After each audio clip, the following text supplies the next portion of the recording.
ಶ್ರೀಗುರುಭ್ಯೋ ನಮಃ ಪರಮಗುರುಭ್ಯೋ ನಮಃ ಶ್ರೀಮದಾನಂದತೀರ್ಥಭಗವತ್ಪಾದಾಚಾರ್ಯಗುರುಭ್ಯೋ ನಮಃ ಹರಿ ಓಂ ಬ್ರಹ್ಮರುದ್ರಾದಿವಂದ್ಯಂ ತ್ವಾಂ ಭಜೆ ವೆಂಕಟನಾಯಕಂ ನಿವಾರಯಸ್ವಾನಿಷ್ಟಾನಿ ಸಾಧಯೇಷ್ಟಾನಿ ಮಾಧವ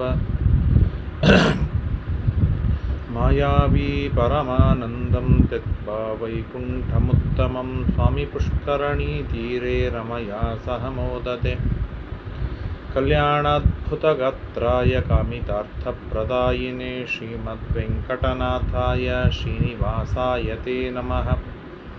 ಶ್ರೀವೆಂಕಟೇಶಂ ಲಕ್ಷ್ಮೀಶಂ ಅನಿಷ್ಟಘ್ನಂ ಅಭೀಷ್ಟದಂ ಚತುರ್ಮುಖೇ ರತನಯಂ ಶ್ರೀನಿವಾಸಂ ಭಜೆ ನಿಶಂ. ಸರ್ವಮಂಗಲಮಂಗಲ್ಯೆ ಶಿವೆ ಸರ್ವಾರ್ಥಸಾಧಿಕೆ ಶರಣ್ಯೆ ತ್ರ್ಯಂಬಕೆ ಗೌರಿ ನಾರಾಯಣಿ ನಮೋಸ್ತುತೆ. ಧರ್ಮವಿಜ್ಞಾನವೈರಾಗ್ಯ ಪರಮೈಶ್ವರ್ಯಶಾಲಿನಃ ಆನಂದತೀರ್ಥಭಗವತ್ಪದಾನ್ ವಂದೇ ನಿರಂತರಂ. ನಮೋಸ್ತು ತಾತ್ವಿಕಾ ದೇವಾಃ ವಿಷ್ಣುಭಕ್ತಿಪರಾಯಣಾಃ ಧರ್ಮಮಾರ್ಗೇ ಪ್ರೇರಯन्तु ಭವಂತಃ ಸರ್ವ ಏವ ಹಿ. ಆನಂದತೀರ್ಥೋಪದಿಷ್ಟೋ ನಿಧಿರ್ನಾರಾಯಣಾಹ್ವಯಃ ಪ್ರದರ್ಶಿತೋ ಯೇನ ಸಮ್ಯಕ್ ಜಯತೀರ್ಥಂ ತಮಾಶ್ರಯೇ. ನೌಮಿನ್ಯಾಯಸುಧಾದಿಕೃಜ್ಜಯಮುನೀನ್ ಶ್ರೀಪಾದರಾಟ್ಸನ್ಮಣೀನ್ ವ್ಯಾಸಾರ್ಯಾನ್ ವಿವಿಧಾಗಮಾಬ್ಧಿವಿಹರಾನ್ ಶ್ರೀವಾದಿರಾಜಾನಪಿ ವಂದೇಹಂ ಸವರಾನ್ ರಘುತ್ತಮಗುರುನ್ ವೈದಗ್ಧ್ಯಪರಾಂ ನಿಧೀನ್ ಶ್ರೀಸತ್ಯವ್ರತರಾಘವೇಂದ್ರಮುನಿಪಾನ್ ಸದ್ಬೋಧಸಧ್ಯಾನಪಾನ್. ವಿದ್ಯಾಪೀಠವಿಧಾತಾರಂ ವಿದ್ಯಾವಾರಿಧಿಚಂದಿರಂ ವಿದ್ಯಾರ್ಥಿವತ್ಸಲಂ ವಂದೇ ಮಹಾಮಹಿಮಸದ್ಗುರುಂ ಆಪಾದಮೌಲಿಪರ್ಯಂತಂ. ಗುರುಣಾಮಾಕೃತಿಂ ಸ್ಮರೇತ್ಯೇನ ವಿಘ್ನಾಃ ಪ್ರಣಶ್ಯಂತಿ ಸಿದ್ಧ್ಯಂತಿ ಚ ಮನೋರಥಾಃ. ಶ್ರೀಗುರುಭ್ಯೋ ನಮಃ ಹರಿ ಓಂ.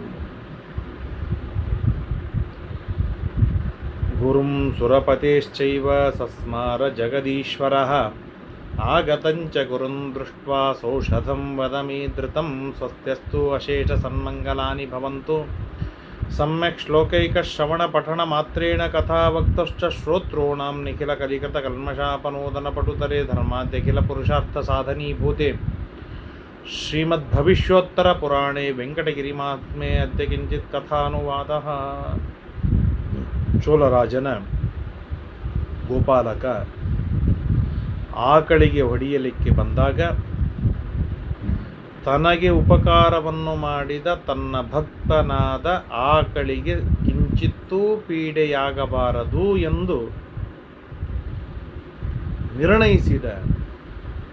ನನ್ನ ಭಕ್ತರಿಗೆ ಅತ್ಯಲ್ಪ ಕಷ್ಟಗಳನ್ನು ಕೊಡುವುದಕ್ಕೆ ನಾನು ಸಿದ್ಧನಿಲ್ಲ ಎಂದು ಗಟ್ಟಿಯಾದ ಪ್ರತಿಜ್ಞೆಯನ್ನು ಮಾಡಿದ ದೇವ ಆಕಳನ್ನು ಪಕ್ಕಕ್ಕೆ ಸರಿಸಿದ.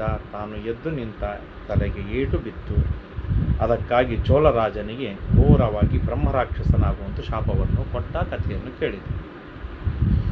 ದೇವ ಮುಂದೇನು ಮಾಡಿದ ಎಂದು ಪ್ರಶ್ನೆ ಬಂದಾಗ ಪ್ರಶ್ನೆಗೆ ಉತ್ತರ ಕೊಡ್ತಾರೆ. ಕ್ಷತಕ್ಷಾಂತಿಂ ಸಮಾಕಾಂಕ್ಷನ್ ವೈದ್ಯಶಾಸ್ತ್ರ ವಿಶಾರದಂ. ಪೆಟ್ಟು ಬಿದ್ದಿದೆ. ಆ ಪೆಟ್ಟು ಹೋಗಿಸುವುದಕ್ಕಾಗಿ ವೈದ್ಯಶಾಸ್ತ್ರ ವಿಶಾರದರಾದ ಬೃಹಸ್ಪತ್ಯಾಚಾರ್ಯರನ್ನು ಕರೆದರು. ಬೃಹಸ್ಪತ್ಯಾಚಾರ್ಯ ಕ್ಷಣದೊಳಗೆ ಬರ್ತಾರೆ. ಬಂದಾಗ ದೇವರು ಕೈ ಹಿಡಿದು ತೋರಿಸ್ತಾನೆ. ನೋಡು ಮಾರಾಯ, ಎಷ್ಟು ದೊಡ್ಡ ಪೆಟ್ಟು ಬಿದ್ದಿದೆ, ಏನಾದರೂ ಔಷಧಿಯನ್ನು ಹೇಳು ಅಂತ ಹೇಳಿದಾಗ ಗುರುಗಳಾದ ಬೃಹಸ್ಪತ್ಯಾಚಾರ್ಯ ಹೇಳ್ತಾರೆ, ಕ್ಷೀರಮೌದುಂಬರಂ ದೇವ ತಥಾ ಕಾರ್ಪಾಸಮರ್ಕಜಂ ಮೇಲಯಿತ್ವಾ ರಮಾಕಾಂತ ತಕ್ಷತೋ ಪರಿಧಾರ್ಯತಾಂ. ಎಕ್ಕೆಯಲ್ಲಿ ಬಹಳ ಅದ್ಭುತವಾದದ್ದು. ಎಕ್ಕೆ ಗಿಡದ ಹತ್ತಿ ಗಿಡದ ಹಾಲು, ಈ ಎರಡನ್ನು ಸೇರಿಸಿ ಅದನ್ನು ಹಚ್ಚಿಕೋ, ಕೆಲವೇ ದಿನಗಳಲ್ಲಿ ಗುಣವಾಗತ್ತೆ ಅಂತ ಹೇಳಿ. ಇತ್ತೇವಂ ಗುರುಣ ಚಕಾರ ಯಥೋಯಿತಂ ಏವಂ ಕುರ್ವನ್ ರಮಾಕಾಂತಃ ತತ್ರಾಸ್ತೆ ಭಗವಾನ್ ಹರಿ. ಬೃಹಸ್ಪತ್ಯಾಚಾರ್ಯ ಇಷ್ಟು ಹೇಳಿ ಹೋದ್ರು ಅಲ್ಲಿ.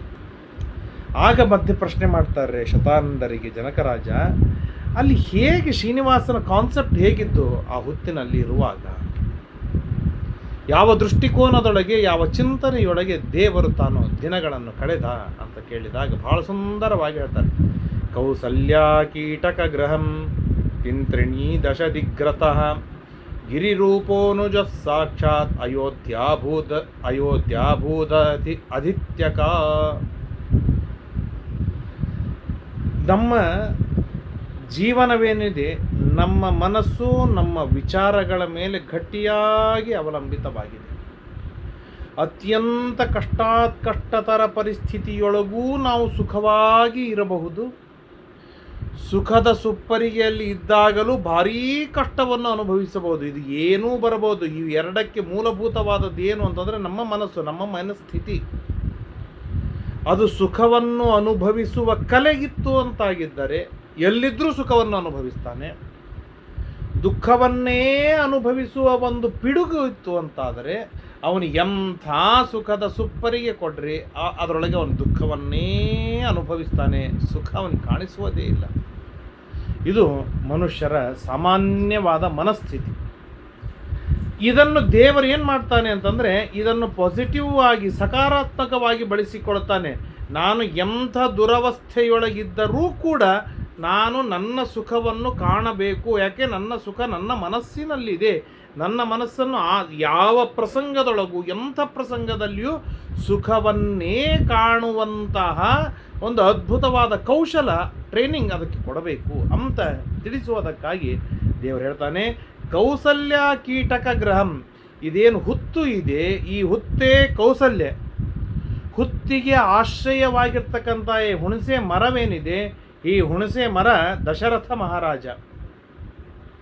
ಲಕ್ಷ್ಮಣ ಶೇಷ ಅಲ್ಲ. ಈ ಶೇಷ ಯಾರು ಅಂತಂದ್ರೆ ಸಮಗ್ರವಾದ ಬೆಟ್ಟವೇ ಶೇಷ. ಯಾಕೆ? ಶೇಷಾಚಲ ಅದು. ಆದ್ದರಿಂದಾಗಿ ನಾನಿರುವ ಈ ವೆಂಕಟಗಿರಿ ಏನಿದೆ ಇದು ಅಯೋಧ್ಯಾಭೂತ್. ಅಷ್ಟೇ ಅಲ್ಲ, ಅಯೋಧ್ಯೆಗಿಂತಲೂ ಅತ್ಯಧಿಕವಾಗಿದೆ ಅಂತ ಹೇಳಿ ತನಗೇನೂ ತೊಂದರೆ ಆಗದ ಹಾಗೆ ಆ ಹುತ್ತಿನೊಳಗೂ ಸುಖವನ್ನು ಕಾಣುತ್ತಾನೆ ದೇವರು. ಇದು ರಾಮಾವತಾರದ ಚಿಂತನೆಯನ್ನು ಮಾಡಿದರೆ, ಕೃಷ್ಣಾವತಾರದ ಚಿಂತನೆಯನ್ನು ಮಾಡ್ತಾನೆ ಕೃಷ್ಣ ಶ್ರೀನಿವಾಸ. ವಲ್ಮೀಕಂ ದೇವಕಿ ಸಾಕ್ಷಾತ್. ಈ ಹುತ್ತು ಏನಿದೆ ಇದು ದೇವಕೀ ದೇವಿ. ಹುತ್ತಿಗೆ ಆಶ್ರಯವಾದ ಗಿಡವೇನಿದೆ ಇದು ವಸುದೇವ. ಸಮಗ್ರವಾದ ಶೇಷಾಚಲ ಬಲರಾಮ. ಸ್ವಯಂ ನಾನು ಕೃಷ್ಣ. ಸ್ವಾಮಿ ಪುಷ್ಕರಣಿ ಏನಿದೆ ಅಲ್ಲಿ ಯಮುನಾ ನದಿ. ಹಾಗಾದರೆ ಇಲ್ಲಿಯೂ ಸ್ವಾಮಿ ಪುಷ್ಕರಣಿ. ರಾಮಾವತಾರದ ಹೇಗೆಂದರೆ ಸರಯೂ ನದಿ. ಯಾದವಾಶ್ಚ ಮೃಗಾಸರ್ವೇ. ಇಲ್ಲಿರುವ ಎಲ್ಲ ಮೃಗ ಪಕ್ಷಿಗಳು ಯಾಗವರಾಗಿದ್ದಾರೆ. ಪಕ್ಷಿಗಳೆಲ್ಲವೂ ಗೋಪಿಕಾಸ್ತ್ರೀಯರಾಗಿದ್ದಾರೆ. ಹೀಗೆ ಇವರೆಲ್ಲರ ಜೊತೆಗೆ ನಾನು ವಿಹಾರವನ್ನು ಮಾಡ್ತಾ ಸುಖವಾಗಿ ಇದ್ದೇನೆ ಎನ್ನುವುದನ್ನು ಶ್ರೀನಿವಾಸ ಚಿಂತನೆಯನ್ನು ಮಾಡ್ತಿದ್ದ ಎಂಬುದಾಗಿ ತಿಳಿಸಿಕೊಡ್ತಾರೆ. ಅಂದರೆ ಈ ಚಿಂತನೆ ಎಷ್ಟು ಅದ್ಭುತವಾದದ್ದು, ಎಷ್ಟು ಮಾರ್ಗದರ್ಶಿಯಾಗಿದ್ದು ಅಂತಂದರೆ, ಅತ್ಯಂತ ಕಷ್ಟದ ಪರಿಸ್ಥಿತಿಯೊಳಗೂ ಕೂಡ ಸುಖವನ್ನು ಕಾಣುವ ಬಯಕೆ ಏನಿದೆ, ಮಾರ್ಗವೇನಿದೆ, ಅದು ಈ ಮಾರ್ಗ. ಈ ತರಹದಿಂದ ನಾವು ವಿಚಾರವನ್ನು ಮಾಡ್ತಾ ಹೋದರೆ ನಮ್ಮ ಸುತ್ತಮುತ್ತಲು ಸುಖದ ವಾತಾವರಣವೇ ನಿರ್ಮಾಣವಾಗತ್ತೆ.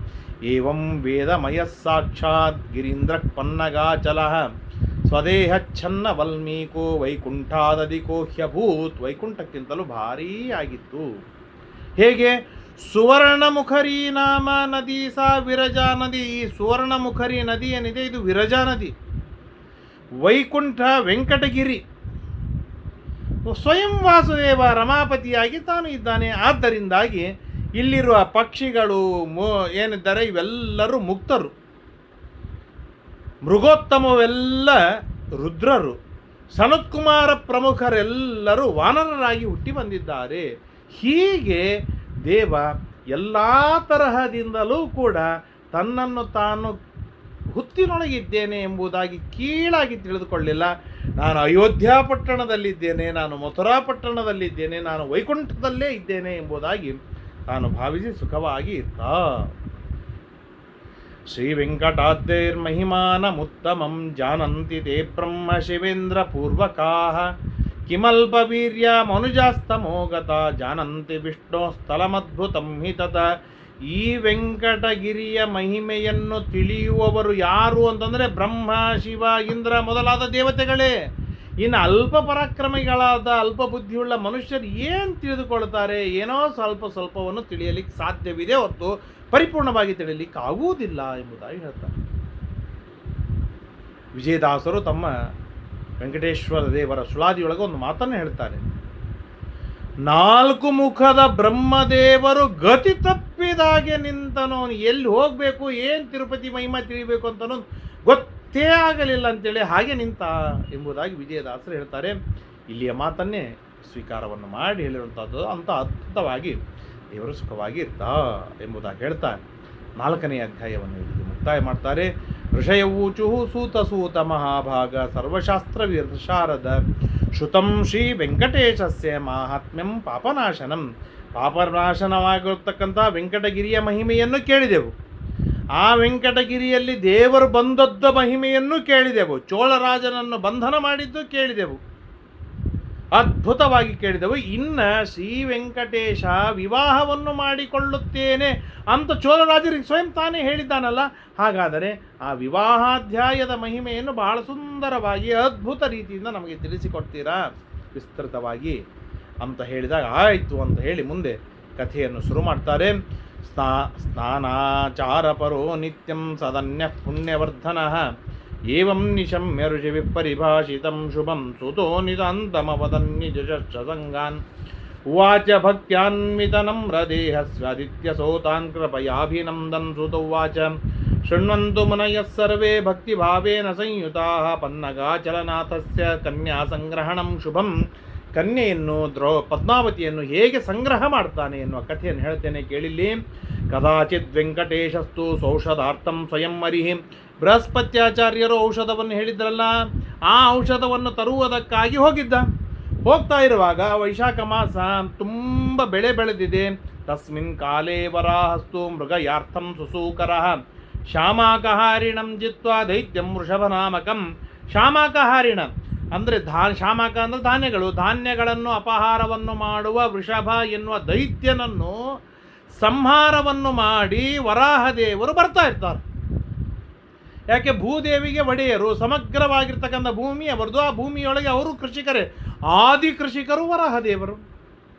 ಹಾಗಾಗಿ ಅವರು ತಿರುಗಿ ಬರ್ತಾ ಇರ್ತಾರೆ. ಬರ್ತಾ ಇರುವಾಗ ವೆಂಕಟೇಶನನ್ನು ನೋಡ್ತಾರೆ. ಆ ವರಾಹದೇವರ ಸೈನಿಕರು ದಾಸರು ಏನಿದ್ದಾರೆ ಅವರು ಎಲ್ಲರೂ ಕೂಡ ವರಾಹಗಳು. ಅವರಿಗೆ ವಿಜಾತೀಯನಾದ ಶ್ರೀನಿವಾಸ ಎಂದೂ ಕಾಣದ ಮನುಷ್ಯ ಪುರುಷ ಕಂಡದ್ದಕ್ಕಾಗಿ ಹೊಡಿರೋ ಬಡಿರೋ ಗರ್ಜಂತಿ ಕೋಸಿ ಕೋಸೀತಿ ಸುಕರ ತತ್ರ ಚಾಯು. ಈಗ ತಾನೇ ಆ ವೃಷಭಾಸುರನ ಸಂಹಾರವನ್ನು ಮಾಡಿ ಬಂದಿದ್ದೇವೆ, ಇವನ್ಯಾನು ಬಂದ ಹೊಡಿರಿ ಅಂತೇಳಿ ಓಡಿ ಬರ್ತಾ ಇರ್ತಾರೆ. ಅದನ್ನು ನೋಡಿದ ಶ್ರೀನಿವಾಸ ತಾನ್ ದೃಷ್ಟ್ವಾ ಜಗದೀಶಸ್ತು ತತ್ರ ಲೀನೋ ಭವದ್ದರಿ. ಅಲ್ಲೇ ಲೀನನಾಗಿ ಬಿಟ್ಟ. ಅದನ್ನು ನೋಡಿದ ವರಾಹದೇವರು ವೈಕುಂಠಾದಾಗತಂ ಅಥವಾ ಓಹೋ ವೈಕುಂಠದಿಂದ ಇವನು ಶ್ರೀನಿವಾಸ ಬಂದಿದ್ದಾನೆ ಎಂಬುದಾಗಿ ತಿಳಿದು, ಯಾಕೆ ಅಂತಂದರೆ ಶ್ವೇತವರಾಹ, ತಾನು ಶ್ವೇತವರಾಹ, ಹಾಗಾಗಿ ಬಂದದ್ದನ್ನು ತಿಳಿದು ಶ್ರೀನಿವಾಸ ಬಾ ಹೊರಗೆ ಬಾ, ನನಗೆ ಗೊತ್ತು ನೀ ಯಾರು ಅನ್ನೋದು. ನಾನು ನೋಡಿಬಿಟ್ಟು ಈ ಸಣ್ಣ ಪುಟ್ಟ ವರಾಹಗಳು ನಮ್ಮ ದಾಸರಿಂದ ನೀನು ತಪ್ಪಿಸಿಕೊಳ್ಳಬಹುದು, ಆದರೆ ನನ್ನ ಕಣ್ಣು ತಪ್ಪಿಸಿಕೊಳ್ಳಿಕ್ಕೆ ಸಾಧ್ಯವಿಲ್ಲಲ್ವಾ, ನಾನು ನೋಡಿಬಿಟ್ಟಿನಿ, ಬಾ ಹೊರಗೆ ಬಾ ಅಂತ ಹೇಳಿದಾಗ ಹೊರಗೆ ಬರ್ತಾನೆ. ನಿರ್ಗತ್ಯೋತ್ತರಮಭ್ಯದ ತಥೋ ಅನ್ಯೋನ್ಯ ವಿಲೋಕೋತ್ಥ ಬಾಷ್ಪ ಸಂದಿಗ್ಧಲೋಚನೋ ಕ್ರೋಢನಾರಾಯಣೋ ಸಾಕ್ಷಾತ್ ರೂಪದ್ವಂದ ವಿರಾಜಿತೋ. ಹೀಗೆ ವರಾಹದೇವರು ಆಚೆ ಶ್ರೀನಿವಾಸ ಇಬ್ಬರು ನಿಂತಿದ್ದಾರೆ, ಕಣ್ಣಿಟ್ಟು ನೋಡ್ತಾ ಇದ್ದಾರೆ. ಇಬ್ಬರೆಲ್ಲ ಕಣ್ಣಲ್ಲೂ ದಳ ದಳ ದಳ ಆನಂದ ಬಾಷ್ಪ ಸುರಿತಾ ಇದೆ, ಪ್ರೇಮ ಉಕ್ಕಿ ಹರಿತಾ ಇದೆ. ಏನು ಶ್ರೀನಿವಾಸ, ಎಷ್ಟು ವರ್ಷಗಳಾದ ಮೇಲೆ ನಾನು ನಿನ್ನನ್ನು ನೋಡಿದ್ನಲ್ಲೋ ಅಂತ ವರಾಹದ ರೂಪದಿಂದ ಹೇಳಿದ್ದಾರೆ. ಶ್ರೀನಿವಾಸ ರೂಪದಿಂದ ಹೇಳ್ತಾನೆ, ವರಾಹದೇವರೇ ನೀವು ಹೇಗಿದ್ದೀರಾ ಅಂತ ಕೇಳ್ತಾರೆ. ಚತುರ್ಭಾಷಣಂ ಚೋಭೋ ದರ್ಶ ಎಂತೋ ವಿಡಂಬನಂ ತಯೋಸ್ತದದ್ಭುತಂ ಕರ್ಮ. ಒಬ್ಬನೇ ಏಕಪಾತ್ರಾಭಿನಯ. ಆರಾಮಿದ್ದೀಯೇನೋ ಅಂತ ಕೇಳುವವನು ದೇವರು, ಆರಾಮಿದ್ದೀನಿ ಅಂತ ಉತ್ತರ ಕೊಡುವವನು ದೇವರು. ನೋಡಲಿಕ್ಕೆ 2 ರೂಪಗಳು ಮಾತ್ರ, ನಿಜವಾಗಿ ಒಬ್ಬನೇ. ಆ ಅದ್ಭುತವಾದದ್ದನ್ನು ನೋಡಿ ಹಿಂದೆ ರಾಮ ಪರಶುರಾಮ ದೇವರ ಸಂಯೋಗವಾಗಿತ್ತು ಈ ನಿಟ್ಟಿನೊಳಗೆ. ಅದನ್ನು ನೆನೆಸಿಕೊಂಡು ಎಲ್ಲರೂ ಪುಷ್ಪವೃಷ್ಟಿಯನ್ನು ಮಾಡ್ತಾ ಇದ್ದಾರೆ. ಯಥಾ ಯುಗಂ ಯಥಾ ದೇಶಂ ಯಥಾ ಕಾಲಂ ಯಥಾ ವಯಃ ತಥಾ ಅವತಾರಮಾಕಾಂಕ್ಷನ್ ರಮತೆ ಪ್ರಾಕೃತೋ ಯತಃ ಯಾವ ಯುಗ, ಯಾವ ದೇಶ, ಯಾವ ಕಾಲ, ಯಾವ ವಯಸ್ಸು, ಇವುಗಳನ್ನೆಲ್ಲವನ್ನು ನೋಡಿಕೊಂಡು ತಾನು ಮಾತ್ರ ಆಟವಾಡ್ತಾ ಇರ್ತಾನೆ. ಅಂತಹ ದೇವರನ್ನು ನೋಡಿ ಎಲ್ಲರೂ ಪುಷ್ಪವೃಷ್ಟಿಗಳನ್ನು ಮಾಡ್ತಾರೆ. ಅನ್ಯೋನ್ಯ ಭಾಷಮಾಣೋ ಸಾಕ್ಷಾತ್ ನಾರಾಯಣ ಉಭೌ ಸ ಕೌತುಕಂಚ ಸಂವೀಕ್ಷ್ಯ ಸ್ತುತ್ವ ಸ್ವಂ ಪದಂ ತತಃ. ಬ್ರಹ್ಮಾದಿ ಎಲ್ಲ ದೇವತೆಗಳು ಅವರಿಬ್ಬರನ್ನು ನೋಡಿ ಸಂತೋಷಪಡಿಸಿ ಪುಷ್ಪವೃಷ್ಟಿಯನ್ನು ಮಾಡಿ ತಮ್ಮ ಮನೆಗೆ ಹೋಗ್ತಾರೆ. ವರಾಹೋವಾಚ ತ್ಯಕ್ವಾ ವೈಕುಂಠಲೋಕಂ ತು ಕಿಮರ್ಥಂ ತ್ವಂ ಯಃ ಗತಃ ತದ್ವದಸ್ವ ಮಹಾಭಾಗ ಶ್ರೀನಿವಾಸ ವರಾನನ. ಯಾಕೆ ವೈಕುಂಠವನ್ನು ಬಿಟ್ಟು ಬಂದಿ ನೀನು, ಸ್ವಲ್ಪ ಹೇಳ್ತೀಯಾ, ಏನು ಕಾರಣ ಆಯಿತು ಅಂತ ಕೇಳಿದಾಗ ಶ್ರೀನಿವಾಸ ಹೇಳ್ತಾನೆ, ಭೃಗೋರಂಗ್ರಿ ಪ್ರಪಾತಾಚ ರಮಾ ಕೋಲಾಪುರಂ ಗತ. ಭೃಗು ಋಷಿ ನನ್ನನ್ನು ಸರ್ವೋತ್ತಮ ಅಂತ ಪ್ರತಿಪಾದನೆಯನ್ನು ಮಾಡುವುದಕ್ಕಾಗಿ ನನ್ನ ಎದೆಗೆ ಒದ್ದ. ಎಂಥ ವಿಚಿತ್ರವಾದ ಘಟನೆ ನೋಡಿ. ಯಾರಾದರೂ ನಮಗೆ ಬಂದು ಒಂದು ರಪ್ಪ ಅಂತ ಕಪಾಳಿ ಕೊಟ್ಟು ಆಚಾರ್ಯ ನಿಮಗೆ ನಮಸ್ಕಾರ ಮಾಡಿದ್ದೀನಿ ಅಂತಂದ್ರೆ ನಾವು ಆ ನಮಸ್ಕಾರ ಸ್ವೀಕಾರ ಮಾಡ್ತೇವೆ ಅಥವಾ ಹೊಡೆದದ್ದನ್ನು ಸ್ವೀಕಾರ ಮಾಡ್ತೀವಿ? ಎರಡನ್ನೂ ನಾವು ಸ್ವೀಕಾರ ಮಾಡಲಿಕ್ಕೆ ಸಾಧ್ಯವಿಲ್ಲ. ಹೀಗಿರುವಾಗ ಏನು ದೇವರು ಎಂಥ ಅದ್ಭುತವಾದ ವ್ಯಕ್ತಿತ್ವ ಉಳ್ಳವನು ಅಂತಂದರೆ, ದೇವರ ಸರ್ವೋತ್ತಮತ್ವವನ್ನು ಪ್ರತಿಪಾದನೆಯನ್ನು ಮಾಡೋದಕ್ಕಾಗಿ ಈ ಭೃಗು ಋಷಿಗಳು ಬಂದು ದೇವರ ಜೋಡಿಸಿ ಒದಿತಾನೆ. ಒದ್ದು ದೇವರಿಂದ ಕಾಲು ಒತ್ತಿಸಿಕೊಂಡು, ದೇವರಿಂದ ಪಾದ ಪ್ರಕ್ಷಾಳನೆ ಮಾಡಿಸಿಕೊಂಡು, ದೇವರಿಂದ ಆ ನೀರನ್ನು ದೇವರು ತಾನು ಪ್ರೋಕ್ಷಣೆ ಮಾಡಿಕೊಂಡು, ಅಲ್ಲಿ ಆ ಗಂಡ ಹೆಂಡತಿಯರಲ್ಲಿ ಇಬ್ಬರಲ್ಲಿ ಜಗಳಚ್ಚಿಟ್ಟು ತಾನು ಹೋಗಿ ದೇವರ ಸರ್ವೋತ್ತಮ ಅಂತ ಪ್ರತಿಪಾದನೆಯನ್ನು ಮಾಡಿಕೊಟ್ಟರೂ ಕೂಡ ಆ ಭೃಗು ಋಷಿಗಳ ಮೇಲೆ ಬೇಸರಿಕೆ ಇಲ್ಲ, ಸಂತೋಷ ಪಡ್ತಾನೆ. ಒಟ್ಟಾರೆ ಹೇಗೋ ಮಾಡಲಿ ನನ್ನನ್ನು ಸರ್ವೋತ್ತಮ ಅಂತ ಪ್ರತಿಪಾದನೆಯನ್ನು ಮಾಡಿದ್ರಲ್ಲ ಸಾಕು ಅಂತ ದೇವರು ಹೇಳ್ತಾನೆ.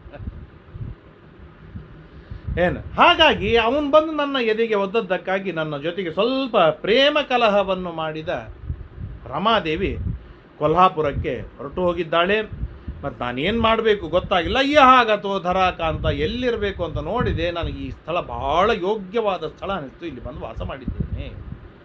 ನಾನು ಸುಮ್ಮನೆ ನನ್ನಷ್ಟಕ್ಕೆ ನಾನು ಕುಳಿತುಕೊಂಡರೆ ಆ ಗೋಪಾಲಕ, ಚೋಳರಾಜನ ಗೋಪಾಲಕ, ಅವನು ಬಂದು ಜೋರಾಗಿ ಕೊಡ್ಲೆಯಿಂದ ಏಟು ಹೊಡೆದ. ನೋಡಿ ಇಲ್ಲಿ ಎಷ್ಟು ಗಾಯವಾಗಿದೆ ಅಂತೇಳಿ ಗುಂಗುರು ಕೂದಲಿನೊಳಗೆ ಕೈ ಹಾಕಿ ತೋರಿಸ್ತಾನೆ, ಇಷ್ಟುದ್ದ ಗಾಯವಾಗಿದೆ ನೋಡಿ. ಇದಕ್ಕೆ ಔಷಧ ಕೊಡಿ ಅಂತೇಳಿ ನಾನು ಬೃಹಸ್ಪತ್ಯಾಚಾರ್ಯ ಕರೆದ ಪುಣ್ಯಾತ್ಮ ಬೃಹಸ್ಪತ್ಯಾಚಾರ್ಯರು ನನ್ನಿಂದ ಎಲ್ಲ ಉಪಕಾರವನ್ನು ಪಡಿತಾನೆ. ಅವರ ಜ್ಞಾನ, ಅವರ ಅಸ್ತಿತ್ವ, ಅವರ ಶಕ್ತಿ, ಅವರ ತಪಸ್ಸು, ಅವರ ಬಲ ಎಲ್ಲವೂ ನಾನು ಕೊಟ್ಟಿದ್ದು. ನನಗೆ ಔಷಧ ಕೊಡು ಅಂತಂದರೆ ಬಂದು ಔಷಧ ಬರೆದು ಕೊಟ್ಟು ಇಲ್ಲೇ ಕಾಡಿನೊಳಗೆ ಹುಡುಕು ಅಂತ ಹೇಳಿ ಹೋಗ್ತಾನೆ ಪುಣ್ಯಾತ್ಮ. ಏನು ನನ್ನ ಪರಿಸ್ಥಿತಿ ಇದು? ಇರಲಿ, ಹಾಗೆ ನಾನು ಔಷಧವನ್ನು ಹುಡುಕ್ಲಿಕ್ಕೆ ಬಂದರೆ ನಿನ್ನ ಸೇವಕರು ಬಂದು ನನಗೆ ಹೊಡಿಬಡಿ ಅಂತ ಬಂದರೆ ನಾನು ಹೋಗಿ ಕೂತ್ಕೊಂಡ್ಬಿಟ್ಟೆ, ಮಾರಾಯ ನಾನು ಬಂದೀನಿ, ಕ್ಷಮ ಮಾಡು ಅಂತ ಹೇಳಿದಾಗ, ಎಲ್ಲಿದ್ದೀಯಾ ಅಂತ ಕೇಳ್ತಾರೆ. ಅತ್ರೈವ ನಿವಸಾಮೀತಿ ಸಂಕಲ್ಪೋ ಮಮ ವರ್ತತೆ. ಈಗ ಕೆಲವು ದಿನಗಳಿಂದ ಇಲ್ಲೇ ಇದ್ದೇನೆ, ಇನ್ನು ಮುಂದೆ ನಿರಂತರವಾಗಿ ಇಲ್ಲೇ ಇರೋನಿದ್ದೇನೆ. ಸ್ಥಳಂ ದೇಹ್ಯವನೀಕಾಂತ ಯಾವತ್ ಕಲಿಯುಗಂ ಭವೇತ್. ಕಲಿಯುಗ ಮುಗಿಯುವವರೆಗೂ ಅಂತೂ ನಾನು ಇಲ್ಲಿರ್ತೇನೆ. ನನಗೇನಾದರೂ ಇದು ವರಾಹ ಕ್ಷೇತ್ರ, ನನಗೇನಾದರೂ ಸ್ಥಳವನ್ನು ಕೊಡ್ತೀಯಾ ಅಂತ ಕೇಳಿದಾಗ ಆಗ ವರಾಹದೇವರು ಹೇಳ್ತಾರೆ, ಅಲ್ಲ ನನ್ನ ಭೂಮಿಯನ್ನು ನಿನ್ನ ಭೂಮಿಯನ್ನು ಎಲ್ಲ ಒಂದೇ ಭೂಮಿ ಅಲ್ವಾ? ನಾನು ಆಗಲ್ಲ ಸ್ವಾಮಿ, ನಿಮ್ಮ ಹತ್ರ ಬಂದಿದ್ದೇನೆ ಅಂದಮೇಲೆ ನಿಮ್ಮ ಹತ್ರ ಕೇಳದೆ ನಾನು ಇದ್ರೆ ಹೇಗೆ ನಡೆಯುತ್ತೆ? ಇಲ್ಲ ಹೊರಗೆ. ಹಾಗಾದರೆ ಎಷ್ಟು ಬೇಕು ಭೂಮಿ? 100 ಹೆಜ್ಜೆ ಭೂಮಿ ಕೊಡ್ತೇನೆ, ನನಗೆ ದುಡ್ಡು ಬೇಕು, ಉಚಿತವಾಗಿ ನಾನು ಯಾಕೆ ಕೊಡಲಿ ಅಂತ ಹೇಳಿದಾಗ ದೇವರು ಹೇಳ್ತಾನೆ, ಪ್ರಥಮಂ ದರ್ಶನಂ ತೀರ್ಥಂ ನೈವೇದ್ಯಂ ಕ್ಷೀರಸೇಚನಂ ಇದಮೇವ ಪರಂ ದ್ರವ್ಯಂ ದದಾಮಿ ಕರುಣಾನಿಧೆ. ಸ್ವಾಮಿ ನಾ ಏನು ಕೊಡಲಿ? ಮುಂದೆ ನನ್ನ ದರ್ಶನಕ್ಕೆ ಲಕ್ಷ ಜನ ಬರ್ತಾರೆ, ಪ್ರತಿನಿತ್ಯ ಲಕ್ಷ ಜನ ಬರ್ತಾರೆ. ಆಗ ಮೊದಲು ದರ್ಶನ ನಿಮಗೆ, ಮೊದಲು ತೀರ್ಥ ನಿಮಗೆ, ಮೊದಲು ನೈವೇದ್ಯ ನಿಮಗೆ, ಕ್ಷೀರಾಭಿಷೇಕ ಮೊದಲು ನಿಮಗೆ. ಇದುವೇ ದೊಡ್ಡದಾಗಿರ್ತಕ್ಕಂಥ ನಾನು ಕೊಡುವ ದುಡ್ಡು, ಹಣ, ನನಗೆ ಜಾಗ ಕೊಡಿ ಅಂತ ಹೇಳಿದಾಗ ಆಯಿತು ಅಂತ ಹೇಳಿ ತದಾ ದದೋ ಹರೇ ಪಾದ ಶತ ಮಾತ್ರಂ ರಮಾಪತಿ. 100 ಹೆಜ್ಜೆ ಭೂಮಿಯನ್ನು ಅಲ್ಲೇ ಪಕ್ಕದಲ್ಲಿ ಕೊಡ್ತಾರೆ. ಪರಸ್ಪರ ವಿನೋದೇನ ಕುರ್ವಾಣೋ ಏಕರೂಪಿಣೋ ಮೋಹನಾರ್ಥಂ ಭಕ್ತಾನಾಂ ಭಕ್ತಿ ಸಿದ್ಧಯೇ. ಈಗ ಯಾಕೆ ಆಟ ಆಡ್ತಾನೆ ದೇವರು ಅಂತಂದರೆ, ಯಾರು ಅಭಕ್ತರಿದ್ದಾರೆ ಆ ಭಕ್ತರಿಗೆ ಮೋಹ ಹುಟ್ಟಿಸುವುದಕ್ಕಾಗಿ, ಯಾರು ನಿತರಾಂ ಭಕ್ತಿಯನ್ನು ಮಾಡೋರಿದ್ದಾರೆ ಅವರಿಗೆ ಅದ್ಭುತವಾದ ಭಕ್ತಿಯನ್ನು ಬೆಳೆಸ್ತಾನೆ. ಏನು ಒಂದೇ ರೂಪ, ಒಬ್ಬನೇ 2 ರೂಪದಿಂದ ಎಷ್ಟು ಚೆಂದಾಗಿ ವ್ಯವಹಾರ ಮಾಡ್ತಾನೆ. ಎಂಥ ಬರಾಹ ದೇವರು, ಎಂಥ ಶ್ರೀನಿವಾಸ ಅಂತ ಸಂತೋಷ ಪಡ್ತಾರೆ ಅವರಿಗೆ ಭಕ್ತಿ ಬೆಳೆಸೋದಕ್ಕಾಗಿ. ಹೀಗೆ ದೇವರು ಮಾಡ್ತಾನೆ. ಆಗ ಆಯಿತು ಅಂತ ಹೇಳಿ 100 ಹೆಜ್ಜೆ ಜಾಗವನ್ನು ತೆಗೆದುಕೊಂಡು ಹೊರಟಿರ್ತಾನೋ ಇಲ್ಲೋ ಅವರು ವರಾಹದೇವರು ಹೇಳ್ತಾರೆ, ಅಲ್ಲೋ ನಿನಗೆ ಅಡಿಗೆ ಗಿಡಿಗೆ ಮಾಡೋದಕ್ಕೆ ನಿನಗೆ ಯಾರಾದ್ರೂ ಬೇಕೇನು ಸಹಾಯಕ್ಕೆ? ಸ್ವಾಮಿ ನನಗೆ ಯಾರಿದ್ದಾರ್ರಿ ಸಹಾಯ ಮಾಡೋದು? ನಮ್ಮ ಹತ್ರ ಒಬ್ಬಳಿದ್ದಾಳೆ ಬಕುಲಾದೇವಿ, ಆ ಬಕುಲಾದೇವಿಯನ್ನು ಕೊಟ್ಟು ಕಳಿಸ್ತೇನೆ, ಅವಳನ್ನು ನೀನು ತಾಯಿಯಾಗಿ ಸ್ವೀಕಾರವನ್ನು ಮಾಡಬೇಕು. ಸಮಹದು ಪ್ರೇಷಯನ್ ನಿತ್ಯಂ ತಯಾ ಬಕುಲಮಾಲಯ ಸಾಬಾಲ ಭಕ್ತಿ ನಿರತ ಶ್ರೀನಿವಾಸಸ್ಯ ಸನ್ನಿಧೌ. ಆ ಶ್ರೀನಿವಾಸನ ಮೇಲೆ ನಿತರಾಂ ಭಕ್ತಿಯನ್ನು ಮಾಡುವಂತಹ ಬಕುಲೆ ಅದ್ಭುತವಾಗಿ ಸೇವೆಯನ್ನು ಮಾಡೋದಕ್ಕಾಗಿ ಬರ್ತಾಳೆ. ಹೀಗೆ ಆ ಬಕುಲೆಯಿಂದ ಸೇವಿತನಾಗಿ ಶ್ರೀನಿವಾಸ ವರಾಹದೇವರು ಕೊಟ್ಟ ಸ್ಥಳದೊಳಗೆ ಸ್ವಲ್ಪ ಒಂದು ಜೋಪಡ ಪಟ್ಟಿಯನ್ನು ಹಾಕಿಕೊಂಡು ಸುಖವಾಗಿ ಇರ್ತಾನೆ. ಋಷಯವೂಚು ಶ್ರುತಂ ಸೂತ ಮಹಾಭಾಗ ದೇವಾಗಮನಮುತ್ತಮಂ ಶ್ರುತಂ ಚ ಶ್ರೀವರಾಹಸ್ಯ ಪ್ರಥಮಂ ದರ್ಶನೇ ಫಲಂ. ಶ್ರೀವರಾಹದೇವರ ಮೊಟ್ಟ ಮೊದಲಿಗೆ ಯಾಕೆ ದರ್ಶನ ಮಾಡಿಕೊಳ್ಳಬೇಕು, ಅದರಿಂದ ಏನು ಫಲವಿದೆ ಅನ್ನೋದನ್ನು ನಾವು ಕೇಳಿದೆವು. ಇನ್ನು ಶ್ರೀನಿವಾಸನ ಕಲ್ಯಾಣವನ್ನು ನಮಗೆ ಹೇಳಿ ಅಂತ ಹೇಳಿದಾಗ ಬಕುಲ ಸೇವಿಕಾ ಪ್ರೋಕ್ತ ಕಾಸ ಪೂರ್ವಂ ವದಸ್ವನಃ. ಬಕುಲ ಸೇವಿಕೆಯಾಗಿ ದಾಸಿಯಾಗಿ ಬರ್ತಾಳೆ. ಅವಳು ಯಾರು ಪೂರ್ವದೊಳಗೆ ಅಂತ ಕೇಳಿದಾಗ ಸೂತಾಚಾರ್ಯ ಹೇಳ್ತಾರೆ, ಪುರಾ ಯಶೋಧಾ ಬಕುಲ ಕೃಷ್ಣಸ್ಯ ಜನನೀಹ್ಯಭೂತ್. ಹಿಂದೆ ಕೃಷ್ಣನ ತಾಯಿಯಾದ ಸಾಕು ತಾಯಿಯಾದ ಯಾರು ಯಶೋಧಾದೇವಿ ಇದ್ದಳೋ ಆ ಯಶೋಧಾದೇವಿಯೇ ಇಲ್ಲಿ ಬಕುಲಾದೇವಿಯಾಗಿ ಬಂದಿದ್ದಾಳೆ. ಅದೃಷ್ಟಾನಂದ ರೂಪಸ್ಯ ಕೃಷ್ಣಸ್ಯ ತನಯಸ್ಯ ಚ ಕಲ್ಯಾಣಾದಿ ಮಹಾಪುಣ್ಯಂ ತದಯಾಚತ ತಂ ಹರಿಂ. 8 ವರ್ಷಗಳವರೆಗೆ ಸಾಕಿ ಸಲುಹಿದವಳು, ಕೃಷ್ಣನನ್ನು ಸಾಕಿ ಸಲುಹಿದವಳು ಯಾರು? ಯಶೋದೆ. ಯಾವಾಗ ದೊಡ್ಡವನಾದ ಮೇಲೆ ದೇವಕಿ ಹತ್ರ ಬಂದ. ದೇವಕಿಯನ್ನೇ 16,108 ಮದುವೆಗಳನ್ನು ವೈಭವದಿಂದ ವಸುದೇವ ದೇವಕಿಯರು ಮಾಡಿಕೊಡ್ತಾರೆ. ಆಗ ಯಶೋದೆ ಪ್ರಾರ್ಥನೆಯನ್ನು ಮಾಡ್ತಾಳೆ, ಹೇ ಕೃಷ್ಣ, ನಾನು ನಿನ್ನ ಸಾಕ ತಾಯಿ, ಎಲ್ಲವನ್ನು ಸಾಕಿ ಸಲಹಿ ಪಾಲನೆ ಮಾಡಿ ಪೋಷಣೆ ಮಾಡಿ ತೊಳೆದು ಬಳೆದು ಎಲ್ಲ ಮಾಡಿದ್ದೇನೆ.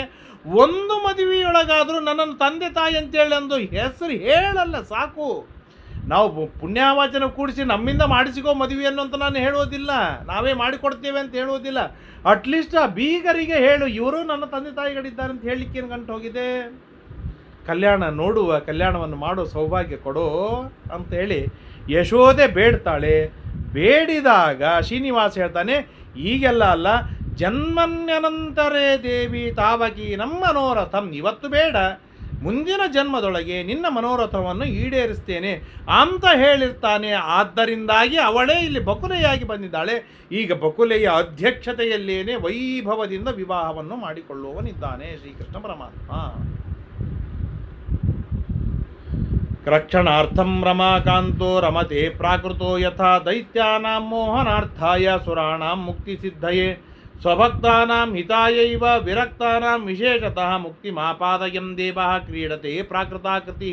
ಈ ರೀತಿಯಾಗಿ ಶ್ರೀನಿವಾಸ ಬಕುಲಾದೇವಿಯ ಜೊತೆಗೆ ವೈಕುಂಠದೊಳಗೆ ಆಟವಾಡ್ತಾ ಇರ್ತಾನೆ, ಕ್ರೀಡೆ ಮಾಡ್ತಾ ಇರ್ತಾನೆ. ಯಾಕೆ ಅಂತಂದರೆ ಭಕ್ತರಿಗೆ ರಕ್ಷಣೆಯನ್ನು ಮಾಡುವುದಕ್ಕಾಗಿ, ದೈತ್ಯರಿಗೆ ಮೋಹನ ಮಾಡುವುದಕ್ಕಾಗಿ, ದೇವತೆಗಳಿಗೆ ಮೋಕ್ಷ ಕೊಡುವುದಕ್ಕಾಗಿ, 3 ಕಾರಣಕ್ಕಾಗಿ ದೇವರು ವೈಕುಂಠದಲ್ಲಿ ಬಂದು ಇದ್ದಾನೆ. ತಿರುಪತಿಯಲ್ಲಿ, ವೆಂಕಟಗಿರಿಯಲ್ಲಿ ಬಂದು ವಾಸ ಮಾಡಿದ್ದಾನೆ. ಮತ್ತು ಹೇಳ್ತಾರೆ, ಸ್ವಭಕ್ತಾನಾಂ ಹಿತಾಯೈವ, ತನ್ನ ಭಕ್ತರಿಗೆ ಹಿತ ಮಾಡುವುದಕ್ಕಾಗಿ ಏನೇ ಬಂದಿದ್ದಾನೆ. ಆದ್ದರಿಂದಾಗಿ ಯಾರೆಲ್ಲರ ಕುಲ ದೈವನಿದ್ದಾನೆ ಶ್ರೀನಿವಾಸ, ಆ ಶ್ರೀನಿವಾಸ ಆ ಒಕ್ಕಲು ಪಡೆದಿರುವಂತಹ ಜನರಿಗೆ, ಅವರ ವಂಶಕ್ಕೆ ಹಿತ ಮಾಡುವುದಕ್ಕಾಗಿಯೇ ಬಂದ ದೇವರು. ಹಿತ ಮಾಡುವುದಕ್ಕಾಗಿಯೇ ಬಂದ ದೇವರು.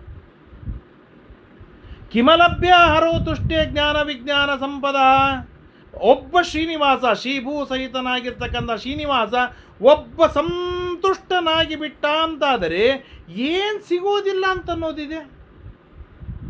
ಜ್ಞಾನವೂ ಸಿಗತ್ತೆ, ವಿಜ್ಞಾನವೂ ಸಿಗತ್ತೆ, ಐಹಿಕವೂ ಸಿಗತ್ತೆ, ಪಾರತ್ರಿಕವೂ ಸಿಗತ್ತೆ, ಎಲ್ಲವೂ ಸಿಕ್ಕು ಬರ್ತದೆ.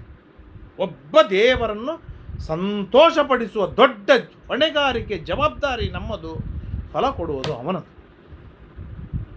ಕಶ್ಚಿತ್ ದೇವಂ ಪೂಜಯತಿ ಕಶ್ಚಿತ್ ದೇವೇನ ಪೂಜಯತೆ. ಭಾರಿ ವಿಚಿತ್ರನಿದ್ದಾನೆ ನಮ್ಮ ಶ್ರೀನಿವಾಸ. ಕೆಲವೊಮ್ಮೆ ಕೆಲವು ದೇವತೆಗಳನ್ನು ತಾನು ಪೂಜೆ ಮಾಡ್ತಾನೆ, ಮತ್ತೆ ಕೆಲವೊಮ್ಮೆ ಆ ದೇವತೆಗಳಿಂದಲೇನೆ ತಾನು ಪೂಜಿತನಾಗ್ತಾನೆ. ಭಾರಿ ವಿಚಿತ್ರವಾದದ್ದು. ಹೇಗಿದು ಅಂತಂದರೆ ಹೇಳ್ತಾರೆ, ಹನುಮತ ಪೂಜಿತೋಪಿ ಸ್ವಯಂ ಅರ್ಜುನ ಮರ್ಚತಿ. ಹನುಮಂತ ದೇವರಂತಹ ಹನುಮಂತ ದೇವರಿಂದ ಸ್ವಯಂ ಪೂಜಿತನಾಗಿರ್ತಕ್ಕಂಥ ದೇವ ಅರ್ಜುನನ ಪೂಜೆ ಮಾಡುವುದಕ್ಕೂ ಹಿಂದೆ ಮುಂದೆ ನೋಡುವುದಿಲ್ಲ, ಎಲ್ಲ ತರಹದ ಸೇವೆಯನ್ನು ಮಾಡ್ತಾನೆ ಅರ್ಜುನ. ಇದನ್ನಿಟ್ಟುಕೊಂಡೇ ದಾಸರು ಹೇಳ್ತಾರೆ, ಹೂವ ತರುವರ ಮನೆಗೆ ಹುಲ್ಲ ತರುವೆ. ಯಾರು ದೇವರ ಪೂಜೆಗಾಗಿ, ದೇವರನ್ನು ಸಂತೋಷಪಡಿಸುವುದಕ್ಕಾಗಿ, ದೇವರ ಪ್ರೀತ್ಯರ್ಥಕವಾಗಿ ಹೂ ತರ್ತಾರೆ, ಅವರ ಮನೆಯೊಳಗೆ ದನಕ್ಕೆ ಹಾಕುವ ಹುಲ್ಲು ತರುವುದಕ್ಕೂ ದೇವರ ಹಿಂದೆ ಮುಂದೆ ನೋಡುವುದಿಲ್ಲ.